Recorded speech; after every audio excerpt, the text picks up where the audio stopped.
Declaração de voto, vereador Lucas Carenhato.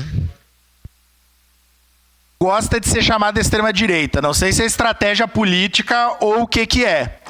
Eu voto contra a moçãozinha.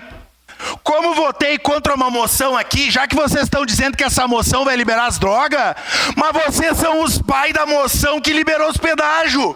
Bancada do PSDB, vereadores aliás, não sei se é do PSDB, se já foi. Vereador Cadori, Marisol e Tati, vereador Bressan, quando era vereador Marcon, Bortoluz e outros, Fantinel, votaram a favor de uma moção aqui, moção 4 de 21, apoio à concessão, à iniciativa privada de rodovia estadual, desde que atendidas determinadas premissas.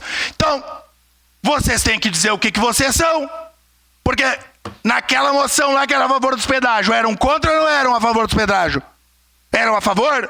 Bom, eu sou contra a legalização das drogas, não consumo. Aliás, convoco, vamos fazer o exame, os paladinos aqui, que tem um monte de paladino aqui. Vamos lá, tirar o cabelinho aí, chamem, eu faço. Eu faço, não conheço quem fuma maconha, quem consome droga, aqui, né, colegas? Não conhecemos ninguém aqui na Câmara de Vereadores, eu não conheço. Então eu sou parceiro, não sou hipócrita. Agora não me venham querer a extrema-direita para se fortalecer aí com uma camada que acredita em terra plana.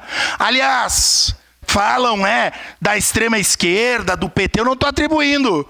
Mas e a milícia no Rio de Janeiro? Homenagear miliciano na Câmara de Vereadores do Rio de Janeiro, na Câmara Federal. Daí o que é? Não é crime organizado?